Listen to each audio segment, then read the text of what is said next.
Weird, isn't it? I did say, I will say, I did watch it last Tuesday. Which is kind of, you know, I'm not gonna say I felt bad when it was really cold. And the waves were crashing in, and I was watching Facebook Live on Spanish internet, which was quite interesting. So, Nice. welcome officially. We're back as a group, 2018. We have these two lovely young ladies for 3 weeks and 5 more days I in think it's like 5. You keep trying to push us out. 5 weeks.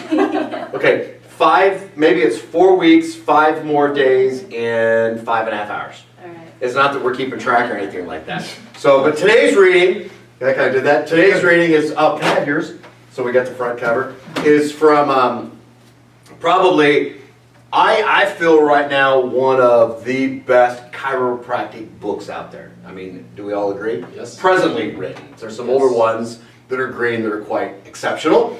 But this one is the textbook of human adaptability by my good friend Rob Sinnott, Doctor of Chiropractic. And so we're going to talk a lot about this textbook, I think, probably over the next few weeks, right? We all agree? And so I'm just going to skim over what we're going to talk about today, and then I'm going to shut up, is what's called stress vulnerability. What stress vulnerability is when your body is bombarded by stressors, whether their traumatism was a physical stressor, toxins, which is the chemical stuff, or autosuggestion, the mental stressors that bombard you.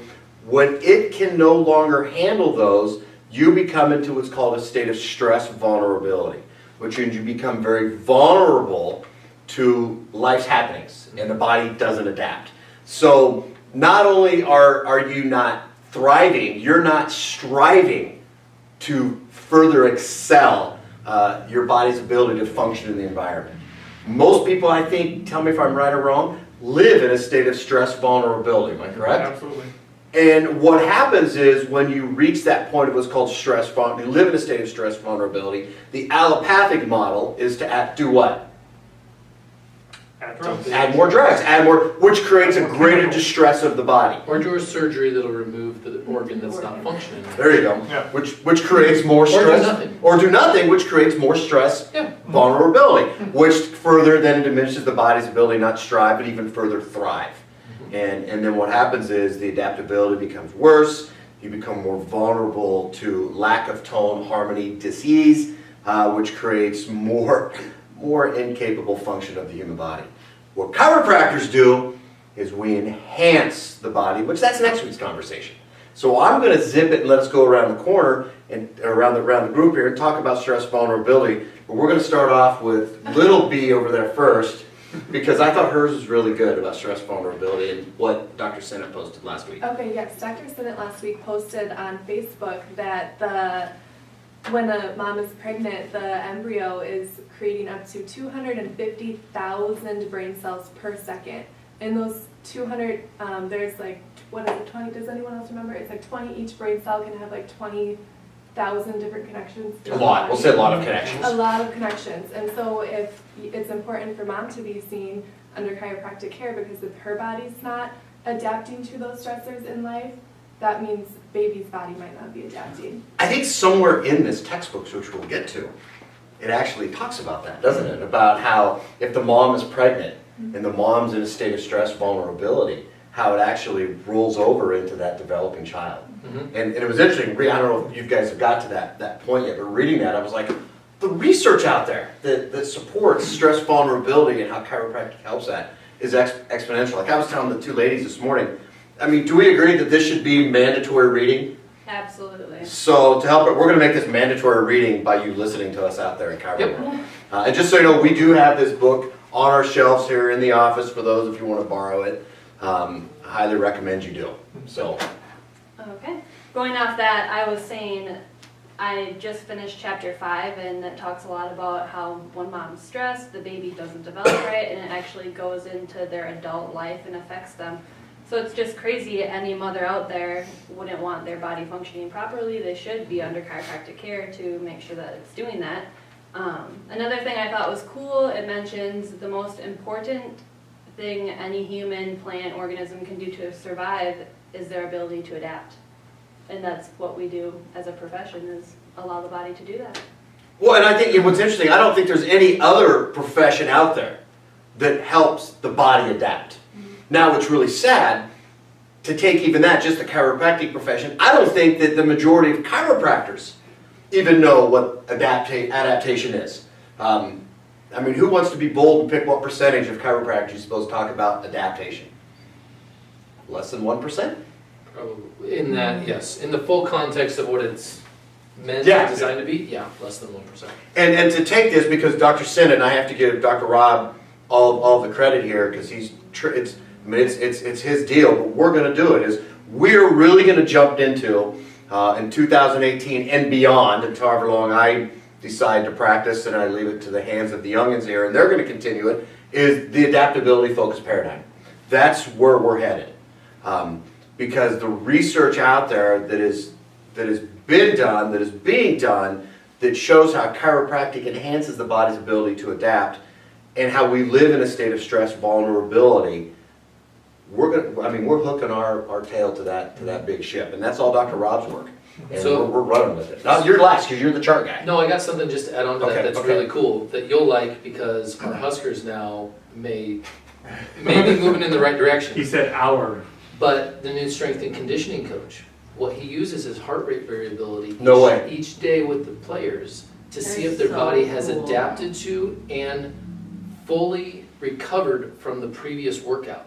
If they haven't, they're not going to overload that body again, because now you're putting that body under too much of a stress load and their body can't adapt properly to it. We're talking off camera because there's going to be some chiropractor that's going to go, "Hey!" You and I are talking off camera. So sorry. So okay, but that's I cool. thought that was cool, because That's they're way cool. using this, what we use. And you're gonna talk about that, similarly, right? Not today. Okay, We can okay. get into more depth Okay. of that, but that was just something you kind of. So let's drive an ankle. We have something in our office. We have 3 of them, right? Mm-hmm. We have three of them that actually measure stress vulnerability.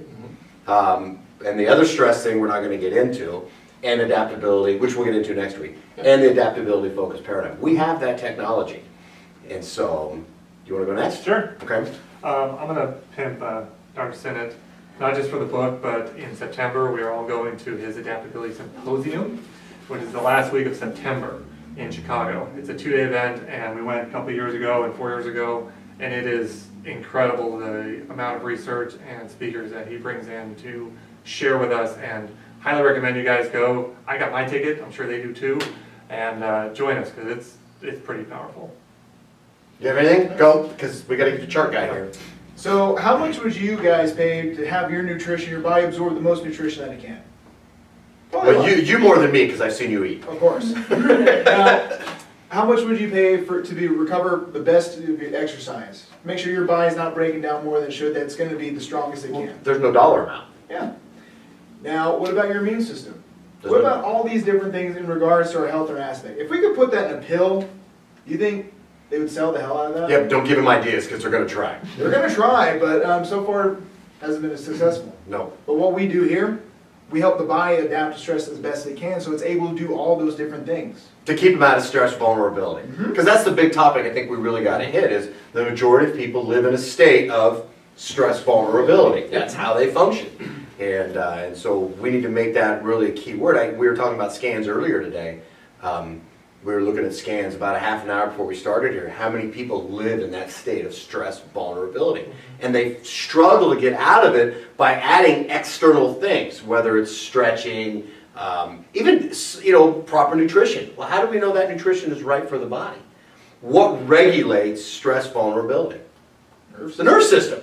So you've got to make sure that, and that's what we do here in the clinic, is we totally focus on making sure that neural pathway from the brain to the body is connected. So, chart guy. Boom. So, a couple of examples here.